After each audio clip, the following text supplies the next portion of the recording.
दोस्तों, स्वागत है आप सभी का। और आपकी डेली क्लास हो रही है, ठीक है। तो कल से आपकी न्यू क्लासेस स्टार्ट हो चुकी हैं और कौन कौन सी किस किस टाइम पे क्लास रहेगी वो भी मैं आपको बता देता हूँ। तो कल से जो फ्री क्लास रहेगी C-TET के लिए, है ना। तो जिनको भी फ्री ग्रुप में ऐड होना है वो इस नंबर पर व्हाट्सअप कर सकते हैं। आपकी अब डेली क्लास रहेगी, है ना।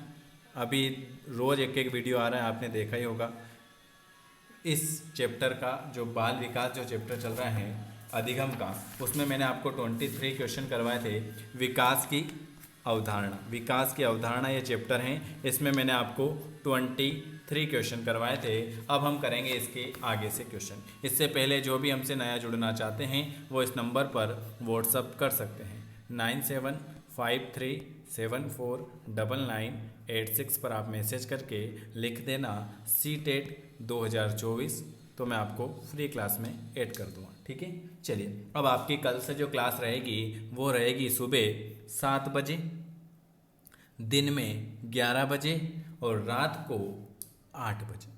ये तीनों क्लास आपकी बिल्कुल फ्री रहेगी। सुबह 7 बजे, दिन में 11 बजे और शाम को 8 बजे। इस चैनल को सब्सक्राइब कर लेना, तो आपको इस पर सारी क्लासें मिलती रहेगी। चलिए शुरू करते हैं अपना पहला क्वेश्चन। लिखा हुआ है कि किशोर अवस्था में संवेग की तीव्रता किस प्रकार प्रकट होती है। उसमें मैं आपको बाल विकास, पर्यावरण, हिंदी पेडागोजी, मैथ्स पेडागोजी और संस्कृत सारे क्वेश्चन करवा दूंगा चैप्टर वाइज। ये चैप्टर वाइज क्लास चल रही है, ये आपकी चैप्टर वाइज क्लास नंबर दूसरी है। पहली क्लास पर कम से कम 1500 प्लस व्यू हुए हैं, आपने देखे ही होंगे। 2000 प्लस, 1500 से 2000 आप देख लेना, उसको नहीं देखा हो तो। 24 नंबर का क्वेश्चन है, किशोरावस्था में संवेग की तीव्रता किस प्रकार प्रकट होती है। किशोरावस्था में संवेग की तीव्रता किस प्रकार प्रकट होती है।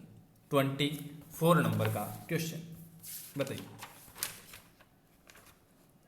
Very very good. चलिए 24 का बिल्कुल आपका आ जाएगा, प्रतिकूल पारिवारिक संबंध से, व्यवसाय की समस्या, नई परिस्थिति। ऑप्शन आपका डी वाला आ जाएगा। चलिए, ये सब क्वेश्चन आपके एग्जामिनर पूछ चुका है। अगला क्वेश्चन लिखा हुआ है, सामाजिक प्रत्याशों के अनुरूप व्यवहार की योग्यता का अधिगम सामाजिक विकास कहा जाता है। यह किसने कहा था। लिखा हुआ है कि सामाजिक प्रत्याशों के अनुरूप व्यवहार की योग्यता का अधिगम सामाजिक विकास कहा जाता है। ये हमारे हरलाक भाई साहब ने कहा था। किसने कहा था। ये हमारे हरलोक भाई साहब ने कहा था।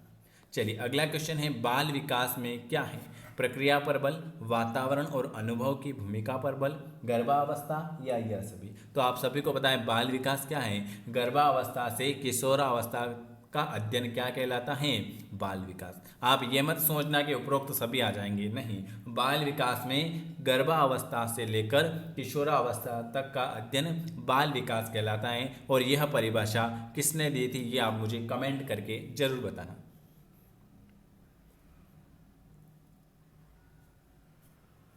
चलिए, बाल विकास की 4 अवस्था आप सभी को पता है। गर्भावस्था 0 से 9 वर्ष, शैशवावस्था जन्म से 6 वर्ष, बाल्यावस्था 7 से 12 वर्ष, किशोरावस्था 12 से 18 वर्ष। ये भी देख लें। बालक गर्भावस्था से लेकर किशोरावस्था तक का अध्ययन है, ये किसने कहा था, ये कमेंट करके जरूर बताना। चलिए, अगला क्वेश्चन 27, बाल विकास का अध्ययन क्षेत्र क्या है, बताइए। बाल विकास का अध्ययन क्षेत्र होता है बाल विकास की विभिन्न अवस्थाओं का अध्ययन, बिल्कुल सही है। वातावरण का बाल विकास पर पढ़ने का अध्ययन, बिल्कुल सही है। व्यक्तिगत विभिन्नताओं का अध्ययन, सही है। यह सभी, है ना। और कमेंट ये भी व्हाट्सअप करोगे ना तो इसकी PDF भी आपको मिल जाएगी। सर्वाधिक उपयुक्त जीवित रहता है, ये वेरी IMP क्वेश्चन। सर्वाधिक उपयुक्त जीवित रहता है, यह सिद्धांत किसने दिया था।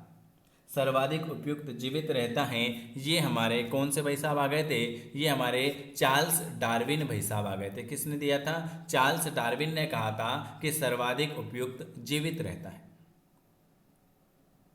चलिए, ये क्वेश्चन भी आपको याद है। शारीरिक वृद्धि और विकास को आप क्या कहते हो। शारीरिक वृद्धि और विकास को हम कहते हैं अभिवृद्धि। क्या कहते हैं, शारीरिक विकास और वृद्धि को हम कहते हैं अभिवृद्धि।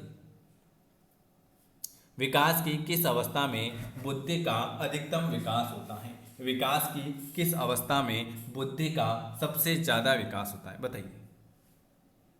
तो किशोरावस्था में बुद्धि का सबसे ज्यादा विकास होता है। किसमें? किशोरावस्था में बुद्धि का सबसे ज्यादा विकास होता है। व्यवहारवादी ने कहा था, वेरी आईएमपी क्वेश्चन, व्यवहारवादी ने कहा था मुझे एक नवजात शिशु दे दो। ये किसने कहा था? मुझे एक नवजात शिशु दे दो, आप उसे कहोगे कि डॉक्टर बनाना है तो डॉक्टर बना देंगे, वकील बनाना है तो वकील, चोर या जो चाहे वो मैं बना सकता हूँ। ये किसने कहा था? बताइए। ये क्वेश्चन भी वेरी आईएमपी है। व्यवहारवादी वाटसन ने कहा था कि मुझे आप एक छोटा सा बच्चा ला के दो और आप उसे जो कहोगे मैं उसे बना कर दूंगा। ये हमारे वॉटसन भाई साहब ने कहा था। और वॉटसन कहाँ के रहने वाले थे? तो वॉटसन अमेरिका के रहने वाले थे। कहाँ के? अमेरिका के प्रसिद्ध मनोवैज्ञानिक थे वॉटसन। चलिए अगला, हाँ, अगला क्वेश्चन से आपको CTET के नोट्स अवेलेबल है। अगर किसी को अभी परचेज करना है तो आपको मिल जाएंगे। क्या क्या मिलेगा उसमें वो बता देता हूँ। हिंदी पेडागोजी के 1000 क्वेश्चन, गणित पेडागोजी के 1000 क्वेश्चन, बाल विकास के 1000 क्वेश्चन, पर्यावरण के 1000 क्वेश्चन और संस्कृत पेडागोजी के 1000, 5000 क्वेश्चन तो ये आपको मिलेंगे PDF फाइल में। ठीक है। और CTET के 2011 से 2019 तक के जितने भी पेपर पूछे हुए हैं उन सब की आपको PDF फाइल मिलेगी। ठीक है। और ये मिलेगा आपको 199 में। अभी 499 का ऑफर की जगह अभी मिल रहे हैं खाली 199 में। 199 रुपये में आपको 5000 क्वेश्चन और 2011 से 2019 तक के ओल्ड पेपर, और इसके बाद अगर मिल जाएंगे तो 2022-23 के ऑनलाइन पेपर भी आपको अवेलेबल करा देंगे। लेकिन वो अभी अवेलेबल नहीं हो रहे, जो अवेलेबल हैं वो आपको अभी मिलेंगे ये सारी चीज़ें। ठीक है। अभी ऑफर चल रहा है, जिनको लेना है दीपावली तक ले सकते हैं 199 में मात्र। और ये सब आपको PDF फाइल मिलेगी। इनका डेमो भी देखना है तो आप मुझे इस नंबर पर संपर्क कर सकते हो। चलिए अगला क्वेश्चन। वॉटसन अमेरिका के थे, ये भी पता है। चलिए, हॉल का सिद्धांत किसकी व्याख्या करता है? हॉल का सिद्धांत जो है वो किसकी व्याख्या करेगा? तो वेरी वेरी गुड। हॉल का सिद्धांत जो है वो आपके किशोरावस्था का विकास, किशोरावस्था का विकास, हॉल का सिद्धांत किशोरावस्था के विकास की व्याख्या करता है। स्टैनले हॉल ने 1904 में प्रकाशित अपनी पुस्तक एडोलेंस, स्टैनले हॉल ने 1904 में अपनी जो पुस्तक प्रकाशित की थी एडोलेंस, किशोरावस्था के विकास को आकस्मिक विकास के सिद्धांत के अंतर्गत व्याख्यायित किया था। इसके अनुसार किशोर में जो शारीरिक, मानसिक और संवेगात्मक परिवर्तन होते हैं वो अकस्मात होते हैं। शारीरिक विकास को प्रभावित करने वाला कारक कौन सा है?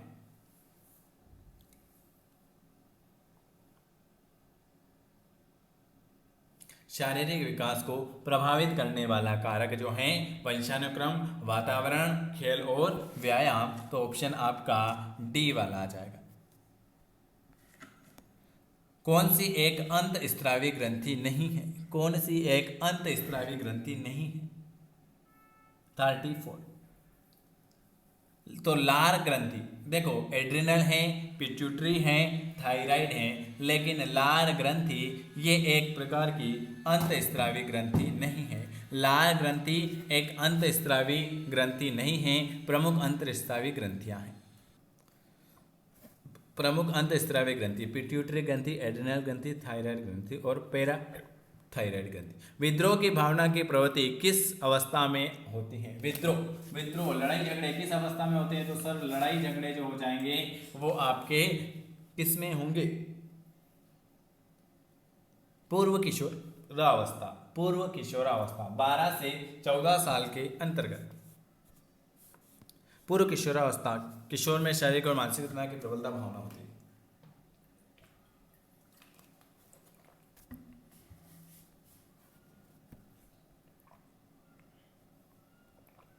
विकास, इसमें 150 क्वेश्चन है ना, हर एक चैप्टर में 100-150 क्वेश्चन है। तो ये आपकी सारी क्लासेज जो रहेगी 7 बजे, दिन में 11 बजे और रात को 8 बजे, ये बिल्कुल फ्री रहेगी। ठीक है। विकास के परिणाम स्वरूप नवीन विशेषताओं और नवीन योग्यताएं प्रकट होती हैं, यह किसने कहा था? ये हमारे हरलोक भाई साहब ने कहा था। विकास के परिणाम नवीन विशेषता और नवीन योग्यताएं प्रकट होती हैं, ये हमारे हरलोक भाई साहब कह गए थे। चलिए अगला क्वेश्चन हरलोक भाई साहब का कहते हैं, निम्न में से कौन सा शारीरिक विकास का एक प्रमुख नियम है? मानसिक विकास से भिन्नता का नियम, अनियमित विकास का नियम, द्रुतगामी विकास का नियम, कल्पना और संवेगात्मक विकास से संबंधित। 37 बिल्कुल सही, 37 नंबर का बी वाला अनियमित विकास का नियम, ये शारीरिक विकास का एक प्रमुख नियम है। किशोरावस्था तूफान और संघर्ष का काल है, यह किसने कहा था? तो ये वेरी आईएमपी क्वेश्चन है। किशोरावस्था तूफान और संघर्ष का काल है, ये हमारे हरलोक नहीं स्टैनले हॉल भाई साहब ने कहा था। स्टैनले हॉल ने किशोरावस्था को परिभाषित करते हुए कहा है कि ये बड़े तनाव, संघर्ष और तूफान का। अगला, किशोरावस्था वह काल है जिसकी विशेषता है लिंग, सामाजिक, व्यावसायिक आदर्श, संबंधित समायोजन और माता पिता पर निर्भरता से मुक्ति प्रदान करने की चेष्टा। यह किसने कहा था? तो ये हमारे कुलहन भाई साहब ने कहा था। विकास शब्द में रिक्त स्थान निहित है। विकास शब्द में क्या निहित है? ये आज का आखिरी क्वेश्चन। तो विकास दोनों संरचनाओं तथा प्रक्रियात्मक बदलाव। चलिए, ये आज मैंने आपको 20 क्वेश्चन कराए हैं। अगर वीडियो पसंद आता है तो लाइक, शेयर, सब्सक्राइब करना है और जिनको डेली फ्री क्लास में ऐड होना है वो व्हाट्सअप कर देना और सीटेट लिख देना है। वीडियो कैसा लगा कमेंट करके जरूर बताएं। वीडियो देखने के लिए आप सभी प्यारे भाई बहनों का बहुत बहुत धन्यवाद।